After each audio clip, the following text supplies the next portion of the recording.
Niat itu mensucikan, membersihkan. Kita berniat berwudu kan untuk mensucikan diri kita. Nah, ketika kita masuk pada pemahaman mensucikan diri, ya, dilambangkan dengan mengusap muka, membasuh tangan, usap kepala, basuh kaki, itu kan menurut saya itu lambang. Ya. Tetapi memang harus kita kerjakan, itu syariatnya yang dilambangkan dengan membasuh muka, tangan, mengusap kepala dan kaki.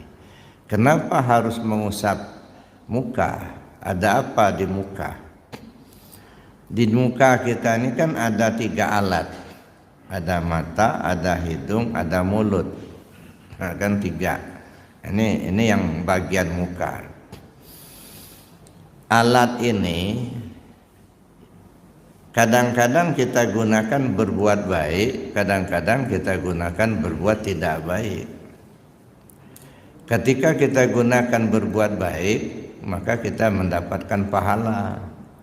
Tapi ketika kita gunakan berbuat tidak baik, maka kita mendapat dosa. Mata kita terang, lalu kita gunakan baca Al-Quran, kan baik kita. Ya, kalau nggak ada mata kan nggak bisa ngelihat. Ada mata, lalu kita gunakan baca Al-Quran, berpahala. Jadi mulut kita berpahala, mata kita berpahala. Tapi ketika mata ini digunakan ngintip orang mandi, nambah dosa ada. Ada ya, orang mandi diintip. Nah, begitu juga mulut kita, kalau kita bicara yang baik, ya akan berpahala. Kita gunakan istighfar, baca istighfar, kita gunakan baca Al-Quran, kita gunakan memberi nasihat kepada orang, itu juga berpahala. Tapi ketika dia bohong, nah dapat dosa ada. Nah, bohong terus, di pagi lain, di sore lain. Nah, itu beda. Nah, yang bohong ini kan termasuk dosa. Jadi mulut kita ini udah berdosa.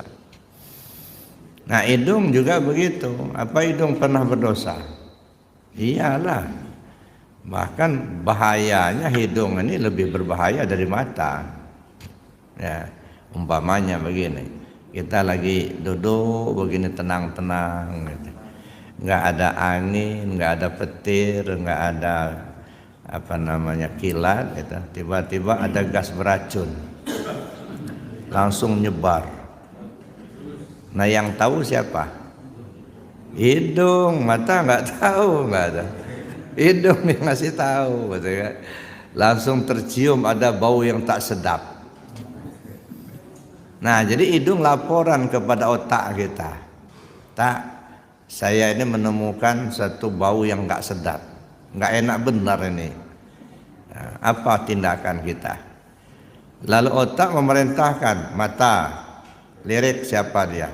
Nah, mata mana? Ada. Itu laporan dari si hidung itu. Nanti mata lapor lagi, otak sudah perintah sudah dilaksanakan. Gimana hasilnya? Kayaknya yang baju merah itu. Ngomong si mulut gitu. Mulut ngomong. Nah, gara-gara laporan si hidung, mata berdosa, mulut berdosa. Nah, lalu kemudian si mulut ngomong, ya akhirnya udah saya kerjakan kata mulut, lapor sama otak. Tapi dia menjawab begini, ada melangkah kau kaki, gitu. Nah, kaki melangkah. Sudah laksanakan otak. Bicara kau tangan, tang ditamparnya. Nah, berdosa semua. Gara-gara si hidung, maka semuanya senegaranya berdosa semua. Gara-gara laporan si hidung. Makanya apa yang tercium, apa yang diketahui, jangan langsung ambil tindakan. Ya. Selidiki terlebih dahulu. Benar enggak ini laporan si hidung? Jangan hanya Bapak senang aja, asal Bapak senang. Entah susah, entah rugi, entah untung, pokoknya untung terus lah gitu ya. Udah jatuh itu untung, kamu nggak patah. Masih untung juga. Udah kena tabrak untung nggak mati. Pokoknya untung terus itu. Entah bagus, entah enggak. Jadi itu, jadi gara-gara si hidung. Nah, begitu kita mengusap muka ini, hakikatnya membuang semua dosa yang pernah dilakukan oleh mata, hidung, dan mulut. Itu satu. Ya.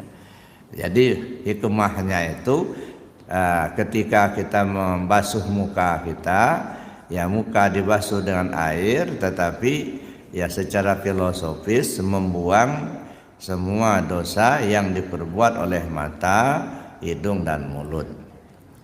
Satu. Yang kedua, membasuh muka itu artinya kita akan menghadap Allah itu janganlah bermuka-muka, ya, supaya dikatakan orang abid, orang rajin ibadah, supaya dikatakan orang hebat, gitu ya. Nah, itu bermuka-muka, basuhlah, jangan bermuka-muka di hadapan Allah. Nah, nggak peduli orang mau katakan apa rajin ibadah, mau enggak usah jadi pikiran begitu. Nah, begitu juga kita berzikir, kan kita berzikir itu harus dalam wudhu juga. Jangan bermuka-muka kita berzikir. Ya, zikir kita misalnya kalau dilihat orang, didengar orang hebat itu ahli zikir, nggak perlu. Hanya zikir kita misalnya kalau ada ustadz, ada buya baru zikir, nggak ada buya nggak benar gitu ya.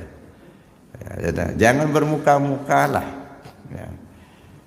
Orang mau senang mau benci los gitu. Nggak ada urusan. Ya.